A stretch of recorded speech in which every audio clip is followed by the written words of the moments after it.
우리 함께 말씀 보겠습니다. 오늘 읽을 말씀은요, 하박국 3장 17절에서 19절 말씀입니다. 하박국 3장 17절에서 19절, 제가 17절 그리고 여러분이 18절 그리고 19절은 한 목소리로 읽도록 하겠습니다. 비록 무화과 나무가 무성하지 못하며 포도나무에 열매가 없으며 감람나무에 소출이 없으며 밭에 먹을 것이 없으며 우리의 양이 없으며 외양간에 소가 없을지라도 나는 여호와로 말미암아 즐거워하며 나의 구원의 하나님으로 말미암아 기뻐하리로다. 주 여호와는 나의 힘이시라. 나의 발을 사슴과 같게 하시고 나를 높은 곳에 다니게 하시리로다. 이 노래는 지휘하는 사람을 위하여 내 수금에 맞춘 것이니라. 아멘. 할렐루야. 오늘 주일 예배 오신 여러분 다시 한번 주님의 이름으로 환영합니다. 아멘. 여러분 중에 저를 아마 제가 처음 뵙는 분도 계신 것 같고, 지나가면서 안녕하세요라고 인사만 했던 분들도 계신 것 같은데요. 저는 우리 교회에서 영어로는 Designated Associate Pastor, 그리고 한국말로는 지정 부목사, 한국에서는 부목사라고 부르는데요. 그 타이틀로 섬기고 있는 박예인 목사라고 합니다. 저는 특별히 우리 교회에서 영어권, English Ministry와 교육부 중에서도 유스그룹, 청소년부를 담당하여 사역하고 있습니다. 먼저 설교에 앞서서 또 출타 중이신 우리 장윤기 목사님 내외분을 위해서 계속 기도하여 주시면 감사하겠습니다. 또 이렇게 출타 중이신 가운데 여러분 앞에서 말씀을 전할 수 있도록 허락해 주신 목사님과 당의 장로님들, 그리고 또 우리 성도님들께 다시 한번 감사의 말씀을 드립니다. 먼저 오늘은 설교에 들어가기에 앞서서 우리 교회 교육부에서 또 평일에 어떤 일들이 이루어지고 있는지 여러분께 잠깐 설명드리고 나서 말씀을 시작하고 싶습니다. 여러분, 매주 수요일 날에 오시면 한 주에 한 장씩 창세기를 읽고 있습니다.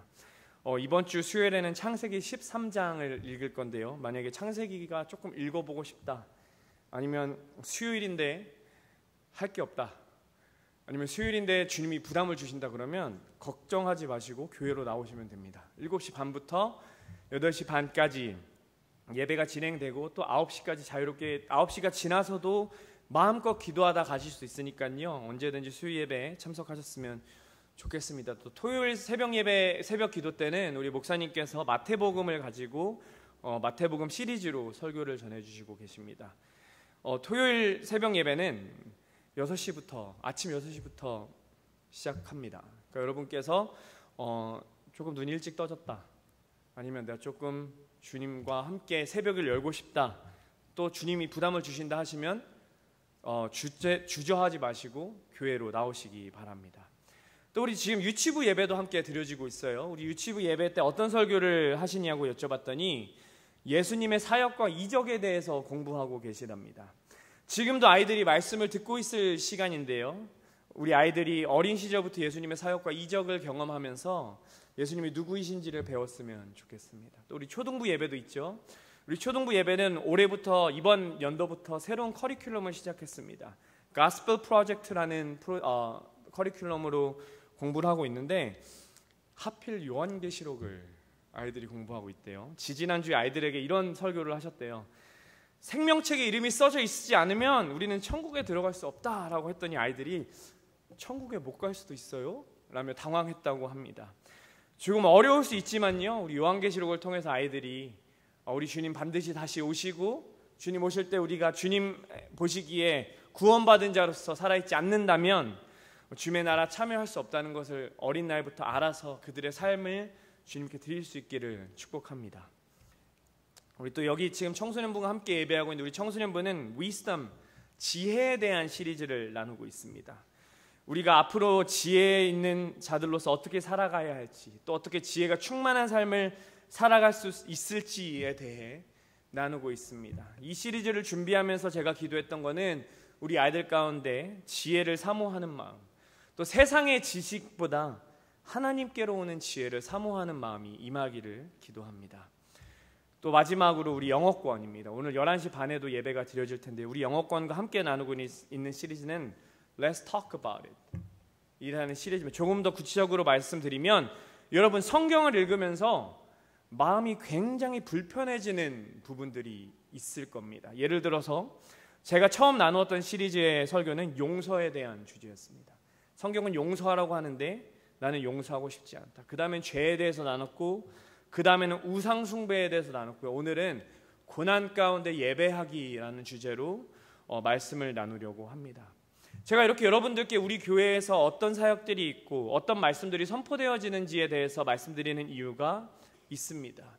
비록 우리가 10시에 모여서 다른 예배가 어떻게 진행되는지, 다른 연령대와 다른 문화권과 다른 언어권에서 어떻게 예배가 진행되는지 알 수는 없지만요, 분명한 것은 우리가 갓난아이부터, 또 우리 오늘 소희선 집사님께서 참석해 주셨는데 이제 막 나온, 이제 잘 자라고 있는 1회부터 또 우리 나이가 가장 많으신 우리 성도님들까지 우리 모두가 연령과 문화와 가정 배경과 교육 상황과 상관없이 우리 모두는 한 교회로 모였다는 것입니다.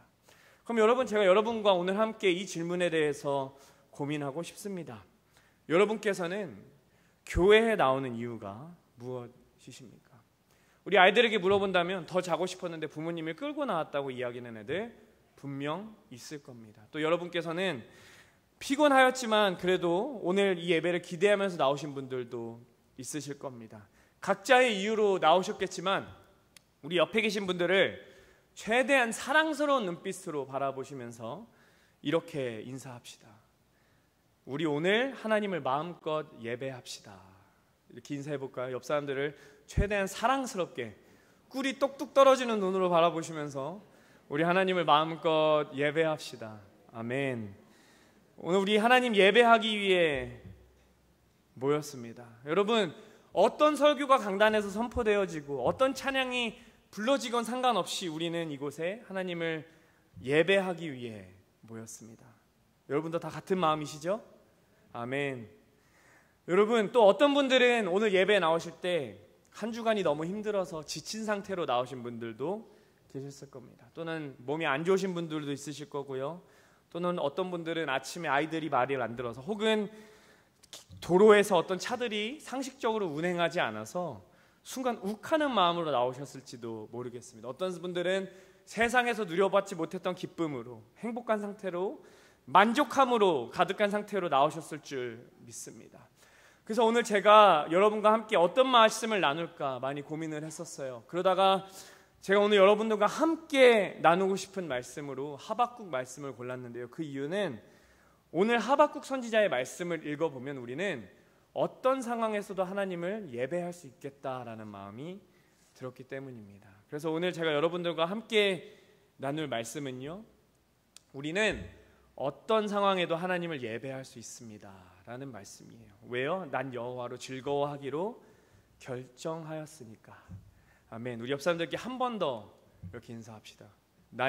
우리 함께 여호와로 즐거워합시다. 이렇게 인사할 거예요. 우리 함께 여호와로 즐거워합시다. 여호와로 즐거워합시다. 아멘. 우리 그 마음 함께 지키시면서 하박국 3장 17절에서 19절 오늘 본문인데요, 한 절씩 교독하여 읽어보도록, 한 절씩 교독하여가 아니라 한 목소리로 읽어보겠습니다. 비록 무화과 나무가 무성하지 못하며 포도나무에 열매가 없으며 감람나무에 소출이 없으며 밭에 먹을 것이 없으며 우리의 양이 없으며 외양간에 소가 없을지라도 나는 여호와로 말미암아 즐거워하며 나의 구원의 하나님으로 말미암아 기뻐하리로다. 주 여호와는 나의 힘이시라. 나의 발을 사슴과 같게 하시고 이게 하시리로다. 이 노래는 지휘하는 사람을 위하여 내 수금에 맞춘 것이니라. 아멘. 여러분, 이 말씀을 읽으면 떠오르는 찬양이 하나 있습니다. 우리 어렸을 때 혹은 젊었을 때 박수치면서 많이 부르셨을 찬양인데요, 무화과 나무 잎이 마르고 이렇게 불렀죠. 그리고 후렴은 어떻게 되죠? 난 여호와로 즐거워하리, 헤이, 난 여호와로, 이렇게 불렀던 기억이 있어요. 그런데 여러분, 하박국 말씀을 잘 읽어보면 하박국이 그렇게 박수치고 춤추면서 이 찬양을 하지는 않았던 것 같습니다. 왜냐하면 하박국의 마음은 너무나 찢어지는 마음 상태로 이 고백을 했기 때문입니다. 제가 오늘 여러분들과 함께 두 가지 말씀을 크게 나누고 싶습니다. 그것을 통해서 함께 은혜를 나누고 싶어요. 첫 번째, 우리가 모든 상황에서 하나님을 예배하는 방법이 있습니다. 그것은 우리가 하나님께 솔직해야 한다는 것입니다. 여러분, 하박국이 정확히 언제 기록되어 있는지는 하박국 선지서에 정확히 나와 있지는 않습니다. 혹시 이번 주에 기회가 되시면 하박국을 읽어보시기를 추천드리겠는데요. 하박국 전체적인 내용은 이렇게 기록됐습니다. 하박국이 하나님께 따지고 하나님이 하박국께 대답하시고 하박국이 또 따지고 하나님께서 하박국에게 응답하시고, 그러니까 하나님과 하박국 사이에 이런 논쟁이 기록되어 있는 책이 하박국 서신서라고 보면 됩니다. 근데 여러분, 하박국 선지서를 히브리어로 읽어보면 그 히브리 언제 써졌는지 추측이 가능하다고 합니다. 저는 그 정도로 히브리어를 모르는데 그 구약서를 공부하는 학자들이 이렇게 얘기합니다. 하박국은 아마도 유다 왕국 말기에 살았던 선지자였을 것이다 라고 기록하고 있는데, 여러분, 남유다 왕국 말미라고 말씀드렸던 그 배경에는요, 남유다 왕국이 바벨론 제국에게 멸망하기 직전에 살았던 왕이 선지자가 하박국이었다는 말씀입니다. 그래서 이때를 중심으로 살펴보면 하박국은 아마 이런 것들을 목격하였을 겁니다. 그는 그의 왕 요시야가 죽는 것을 보았습니다. 요시야는요, 이스라엘의 왕 중에서도 몇 안 되는 거룩했던 왕이었어요. 그는 고대 이스라엘 사고방식으로는 의로운 왕은 하나님이 축복하시는 왕이고 악한 왕들은 하나님이 벌하셔야 하는 왕인데, 하나님께서는 이 의로운 왕 요아스를 이방 민족의 왕의 손에 죽게 하셨습니다. 심지어 요아스를 이어서 왕위에 올랐던 사람은요, 여호아하스라는 악한 왕이었어요. 거룩한 왕을 하나님께서 치시더니 우상을 숭배하는 왕을 세우십니다. 또 어떻게 됐냐면 이 하박국은 그동안 자신의 왕이 동맹국이라고 생각하였던 바벨론 제국의 포로로 잡혀가는 것을 보았습니다. 바벨론 제국은 힘이 강하지 않았을 때는 유다와 동맹을 맺었었는데요, 바벨론 제국이 커지니까, 바빌로니안 이 제국이 커지니까 유다와의 동맹을 깨었고 유다를 공격하였고 여호와 김이라는 왕과 유다 사람을 끌고 가는 것을 하박국은 지켜보았다는 겁니다. 그러니까 하박국의 상황을 말씀드리면, 하박국은 어떤 상황이었느냐, 하나님의 이름이 저 바닥에 처박히고 우상 숭배하는 자들의 이름이 높아지는 것을 보았습니다. 또 자신은 선택받은 민족이고 자신은 하나님을 예배하는 민족이라고 그렇게 철저하게 믿었던 유다가 무너져 가는 것을 하박국은 지켜보았습니다. 그런데 심지어 이 고난은 한순간에, 몇 년 만에, 순식간에 일어났습니다. 이런 마음을 가지고 하박국은 하나님께 이렇게 부르짖습니다. 제가 2절, 여러분이 3절, 4절은 함께 읽어보겠습니다. 여호와여, 내가 부르짖어도 주께서 듣지 아니하시니 어느 때까지리이까? 내가 강포로 말미암아 외쳐도 주께서 구원하지 아니하시나이다. 어찌하여 내게 죄악을 보게 하시며 패역을 눈으로 보게 하시나이까? 겁탈과 강포가 내 앞에 있고 변론과 분쟁이 일어나나이다. 이러므로 율법이 해이하고 정의가 전혀 시행되지 못하오니 이는 악인이 의인을 애워쌌으므로 정의가 굳게 행하여 졌습니다. 그러니까 지금 하박국 선지자는 하나님께 하박국이 소리 지르고 따지면서 기도하고 있는 상황으로 시작하고 있는 겁니다. 하나님 어디 계십니까? 하나님 유다인들의 왕이라고 하시지 않으셨습니까? 하나님 우리를 지켜주신다고 하지 않으셨습니까? 그런데 하나님은 왜 당신의 백성이 죽어가고 있는데 침묵하고 계신 겁니까? 당신의 왕이 죽어가고 있는데, 당신의 의로운 왕이 저렇게 처참하게 잡혀갔는데, 처참하게 죽어가는데 하나님은 어디 계시는 겁니까? 영어로 보면 violence, 폭력이다. 하나님, 이 폭력이 눈에 보이지 않으십니까? 수많이 흘려지는 피가 보이지 않으십니까? 불법과 폭력과 불의가 만연한 이 땅 가운데 하나님은 어디 계십니까? 라고 하박국이 따지고 있는 것입니다. 여러분, 이 삶 가운데 혹은 여러분 지금 이곳에 나온 분 가운데 하박국과 같이 절망적인 상황은 아닐 수 있지만 이렇게 묻고 계신 분들이 있을 수 있다고 생각합니다. 하나님 어디 계십니까? 하나님 왜 나의 기도에 침묵하고 계십니까? 왜 내 기도에 응답하지 않으십니까? 왜 내가 예배를 드려도 내 안에 회복이 있지 않습니까? 왜 내가 마치 벽에 부딪힌 것처럼, 감옥에 갇힌 것처럼 이 답답한 마음을 왜 하나님은 몰라주십니까? 라는 분들 계신가요? 그런데 이 고백이 점점 더 잔혹해집니다. 그런데 3장 16절에는요 하박국이 이렇게 고백해요. 내 창자가 흔들렸다. 그 목소리로 말미암아 내 입술이 떨렸다. 무리가 우리를 치러 올라오는 환난 날을 내가 기다림으로 썩이는 것이 내 뼈에 들어왔으며 내 몸은 처소에서 떨리는도다. 하박국이요, 이제 그가 어떤 결말을 맞이할지 알았습니다. 그의 나라가 말망할 것을 알았어요. 그러니까 하박국은 기도하면 기도할수록 그가 마주하는 것은 무엇인지 아십니까? 하박국은 하나님께 외칠수록, 그가 하나님께서 그의 기도에 응답하시는 그 응답을 들을수록 그는 점점 더 창자가 꼬여가는 것 같은 느낌을 받습니다. 왜? 그의 상황은 전혀 나아질 상황이 아니기 때문입니다. 이런 가운데 고백한 하박국의 고백이요, 오늘 고백한 17절의 고백이에요. 바로 이어져서 이렇게 고백합니다. 비록 무화과 나무가 무성하지 못하며 포도나무에 열매가 없으며 감람나무에 소출이 없으며 밭에 먹을 것이 없으며 우리의 양이 없으며. 무슨 상황입니까? 아무리 열심히 노력하고 아무리 열심히 씨를 뿌리고 아무리 열심히 땀을 흘려도 뭡니까? 아무런 소출을 거둘 수가 없습니다. 죽어라 일했는데 맺히는 열매가 없어요. 열심히 키웠는데 양들은 다 죽었습니다. 외양간 송아지들 죽어라 키웠는데 소가 없어졌어요. 그래서 이거를 현대어로 바꿔봤더니요, 투자를 했는데 청산을 당했습니다. 투자를 했는데 손절을 쳤어요. 집을 샀는데 집값이 폭락했습니다. 금 샀는데 금값이 폭락했어요. 달러를 샀는데 달러가 폭락했어요. 죽어라 일한 사업이 망했어요. 죽어라 일한 직장에서 잘렸어요. 월급도 못 받습니다. 내 안에 가진 게 아무도 없습니다. 양이 없고 외양간 소가 없다? 현대말로 바꿔볼까요? 통장이 텅텅 볐어요. 가진 집도 없어요. 차도 없어요. 재산도 없어요. 그런데 이 상황이 하나도 좋아질 상황이 아니라는 게 하박국의 고백이라는 거예요. 근데 하박국은 이 상황에서 결국에 어떻게 고백하시는지 아시나요? 18절에서 난 여호와로 즐거워하리. 하박국은요, 하박국이 하나님 앞에서 즐거워할 수 있는 이유, 하박국이 아무것도 없고 절망과 원망이 가득했던 상황에서 갑자기 그 상황 한가운데서도 나는 여호와로 즐거워할 수 있다라고 했던 이유가 뭐냐면요, 그는 그의 예배의 이유를, 그의 기쁨의 이유를, 그의 감사의 이유를요, 그의 상황에서 찾지 않았기 때문입니다. 여러분, 18절 19절 한 번만 더 읽어보겠습니다. 함께 읽어볼게요.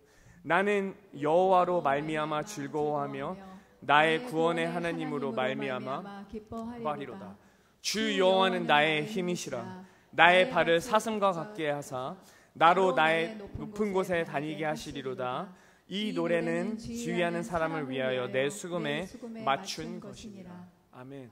여러분, 이 하박국의 고백은요, 그의 상황이 드라마틱하게 변해서 하는 고백도 아니고요, 이 상황, 하박국의 고백은요, 하나님이 내가 너의 문제를 해결시켜 줄게, 내가 너의 아픔을 치료해 줄게라고 대답하셔서도 아니었습니다.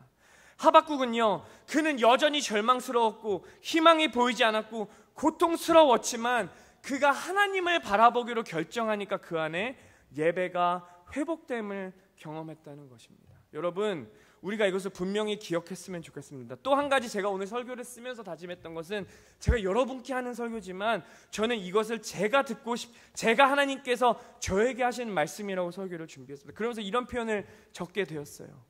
우리가 상황을 바라보고 환경을 바라보면요, 우리가 자꾸 주변을 바라보면 우리는 예배할 이유를 찾기가 점점 더 힘들어질 겁니다.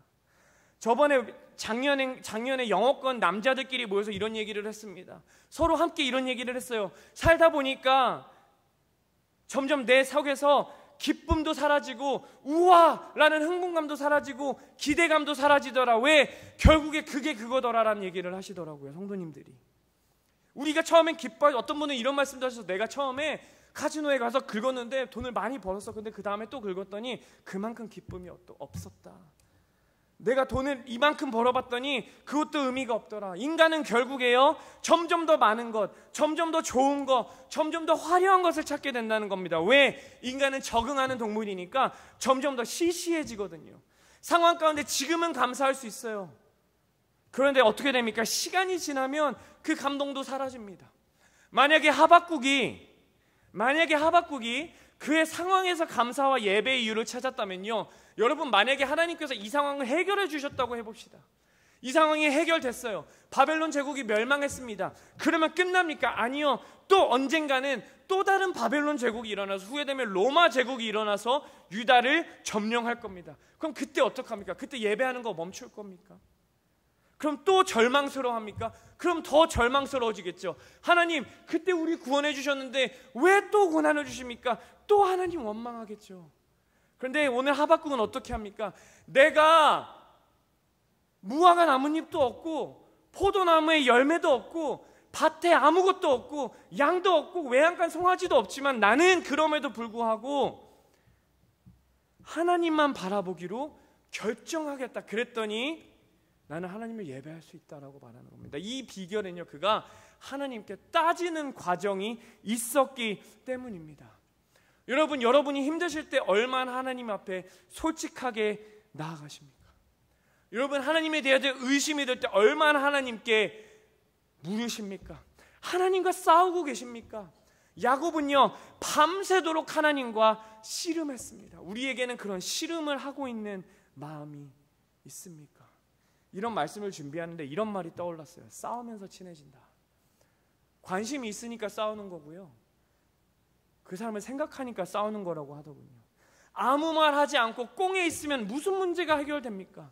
우리가 우리 안에서 예배가 회복되기 원하신다면, 여러분의 고난 가운데서 하나님을 그래도 예배하고 싶으시다면, 그런 마음이 우리에게 회복되기 원한다면 우리가 해야 할 것은 무엇이냐면요, 하박국처럼 하나님을 원망해도 되고요, 하나님께 화내도 됩니다. 하나님께 솔직하게 나아가야 한다는 것입니다. 왜? 그러면 하나님이 우리를 만나주시기 때문입니다. 제 안에 이런 마음이 들었어요. 왜 고난 가운데 하나님이 나를 안 만나주시는 것처럼 느낄까? 그 이유는 내가 하나님 앞에 나아가지 않기 때문이었구나.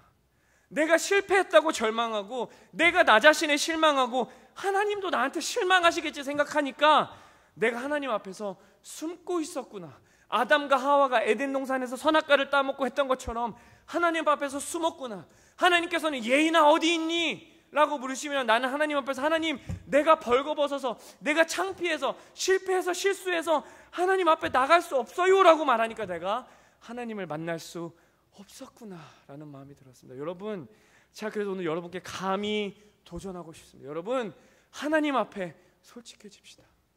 하나님 앞에 나아가십시다.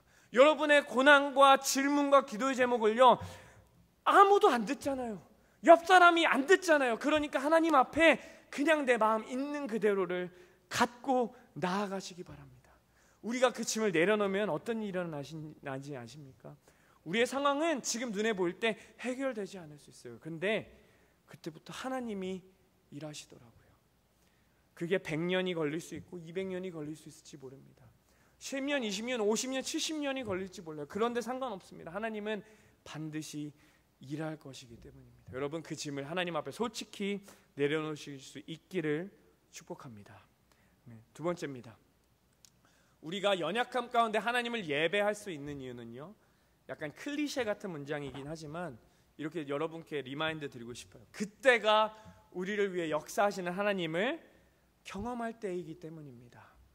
여러분, 2장 2절에서 4절까지 우리 교독하고 4절에는 함께 읽어보겠습니다. 여호와께서 내게 대답하여 이르시되 너는 이 묵시를 기록하여 판에 명백히 새기되 달려가면서도 읽을 수 있게 하라. 이 묵시는 정한 때가 있나니 그 종말이 속히 이르겠고 결코 겨짓되지 아니하리라. 비록 더딜지라도 기다리라. 지체되지 않고 반드시 응하리라.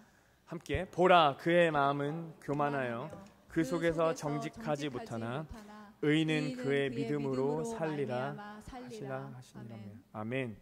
여러분, 하박국이 하나님께 나아갔더니, 하박국이 하나님 앞에 솔직히 나아갔더니 하나님께서 그에게 하나님의 뜻을 말씀하여 주십니다. 제가 몇 년 전에 이 2장 2절에서 4절 본문을 갖고 설교한 적이 있는데 그때 이런 말을 드렸었습니다. 달려가면서 읽을 수 있게 하라라고 2절에서 말씀하거든요.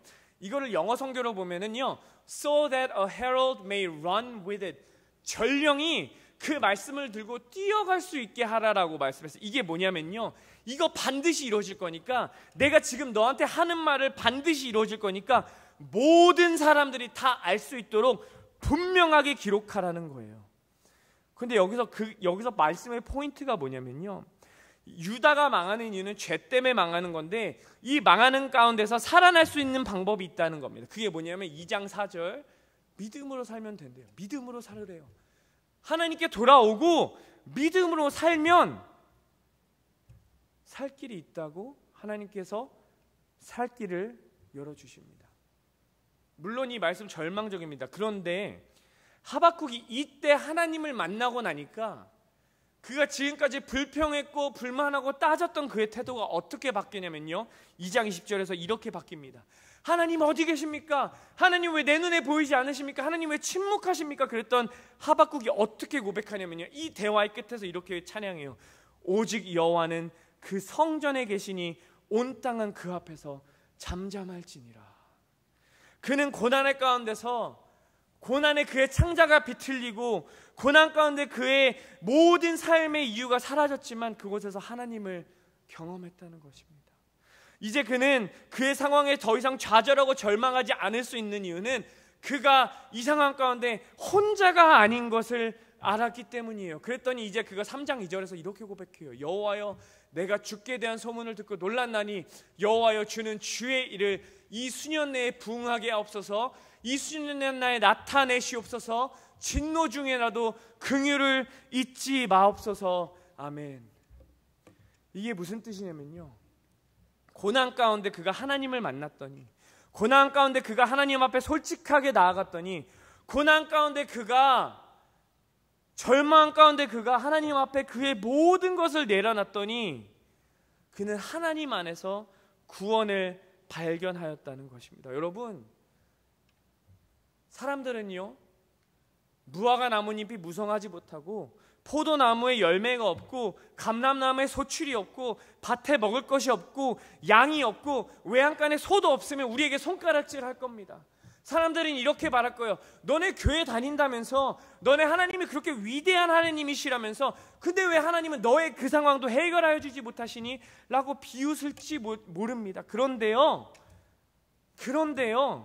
그가 이 상황에 하나님을 만나니까 그에게는 하나님이 내가 너의 상황을 고쳐줄게, 내가 너의 상황을 덜어줄게 라는 위로의 말씀이 필요한 게 아니야. 그는 뭐가 필요하냐면요, 하나님 한 분만이 필요하게 된 것입니다. 여러분, 제가 지난주에 우리 유스 학생들과 이런 말씀을 나눴어요. 여러분, 제가 슬라이드는 넣지 않았는데 굿이라는 스펠링이, 이 단어의 스펠링이 뭐죠? G-O-O-D입니다. 거기서 G-O-D, 갓을 빼면 뭐가 남냐면요, 되게 치지한데 O 하나 남아요. O는 0입니다. 아무것도 아니에요. 하박국 마음에 무슨 마음이 자리 잡혔냐면요, 아무리 좋은 것을 갖다 줘도 God, 하나님을 빼니까 nothing, 아무것도 안 남더라. 그런데 뭡니까? nothing, O 하나 있어도요, 거기다 God을 붙이면 뭐가 되는지 아십니까? 굿이 됩니다. 무화과도 없고 열매도 없고 아무것도 없지만 God, 하나님이 내 안에 계시니까 모든 것이 선하게 보이게 된다는 것입니다. 여러분, 이것은요, 이상주의적인 태도도 아니고요, 이것은 단순히 제가 여러분께 모든 것이 괜찮아질 거예요, 긍정적으로 생각하세요라고 설교하고 있는 것도 아닙니다. 제가 오늘 여러분과 이 말씀을 통해 나누고 싶은 것은 우리 안에 이런 고백이 있었으면 좋겠다는 거예요. 모든 것을 가져도 하나님을 잃으면 모든 것을 잃은 것입니다. 아무것도 없어도 하나님을 얻으면, 하나님이 내 삶에 있으면, 내가 하나님을 만나면 모든 것을 얻은 것입니다. 이거의 시작이 뭐냐면요, 2장 2절에서 고백한 것처럼 오직 의인은 믿음으로 살리라. 여러분이 고난 가운데 있으면 이 믿음을 사모하시기 바랍니다. 어떤 믿음일까요? 아무것도 보이지 않아도 내가 손해나는 것 같아도 하나님은 반드시 나를 고쳐주실 것이다, 나를 만져주실 거라는 이 믿음을 가지시기 바랍니다. 또 어떤 믿음일까요? 도저히 사랑할 수 없는 사람 앞에서도 하나님께서 그를 사랑하시니 내가 너를 사랑하기로 결정한다고 결정할 수 있는 그 믿음입니다. 또 어떤 믿음일까요? 아무리 천해 보이고 아무리 보잘것없어 보이더라도 하나님이 이를 사랑하시니 그를 우리의 한 지체로 받아들일 수 있는 믿음입니다. 또 어떤 믿음이 필요한지 아십니까?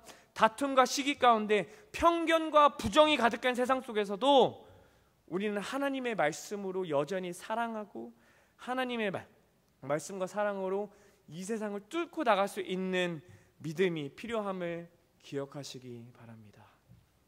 여러분, 이 설교를 써놓고 어떻게 마무리할까 되게 고민을 많이 했었습니다. 그러다가 제가 개인적으로 정말 좋아하는 찬양인 죄짐 맡은 우리 구주의 송스토리를 이렇게 찾아보다가 이 설교에 너무 적합한 결말인 것 같아서 이 설교를 마무리하면서 그 스토리를 좀 나누고 싶어요.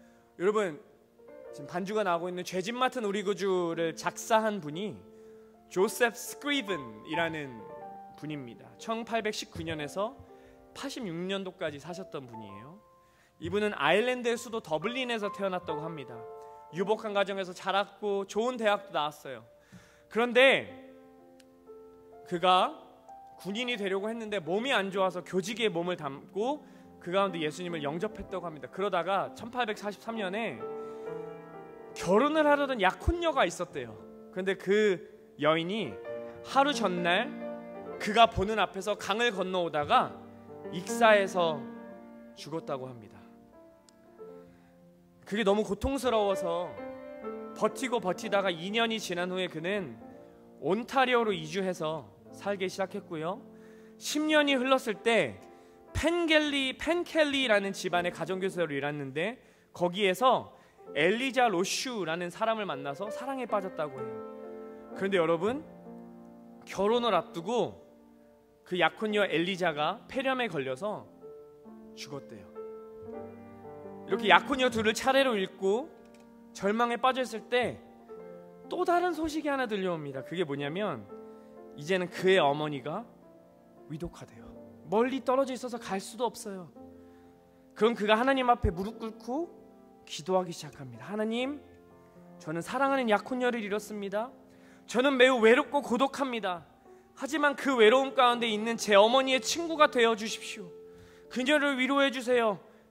그녀의 병을 고쳐주세요. 그러면 저도 외로운 사람들의 친구가 되겠습니다라고 기도했대요. 그러면서 갑자기 그 마음에 평안이 찾아오면서 설명할 수 없는 기쁨이 흘러나왔대요. 그래서 그가 이런 구절을 썼다고 합니다. What a friend we have in Jesus. All our sins and griefs to bear.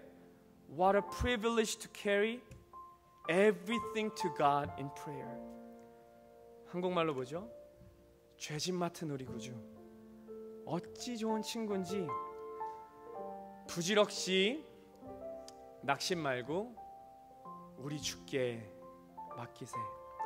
사랑하는 여러분, 지금은 괜찮을 수 있지만요, 앞으로의 삶 가운데 예배할 수 없다고 느낄 때가 있을지 모릅니다. 또는 지금 지치고 힘들어서 아파하는 분 계실지 모릅니다. 그런데 오늘 하박국을 통해서 또는 이 찬양을 통해서 하나님께서 우리에게 말씀하시는 게 분명히 있습니다. 그게 뭐냐면요, 모두가 나를 버려도 나는 너 절대 안 버려. 왜요? 그분은요, 우리를 너무 사랑하셔서 우리 뒤에 있는 저 십자가에 달려서 모든 피와 자신의 모든 것을 주신 우리의 친구이시고 구원자이시기 때문입니다. 그분께 솔직히 나아가시기 바랍니다. 그분께 고백하세요. 주님, 나의 친구가 되어주십시오. 나 힘들고 외롭고 고통스럽습니다. 그런데 주님, 내 친구가 되어주세요. 그러면 우리는 주님을 여전히 어떠한 상황 가운데서도 예배할 수 있을 것입니다. 그래서 우리는 어떤 상황 가운데서도 주님을 예배할 수 있는 인디애나 한인폴리스 한인장로교회가 되기를 축복합니다. 우리 함께 찬양할까요? 죄짐 맡은 우리 구주입니다.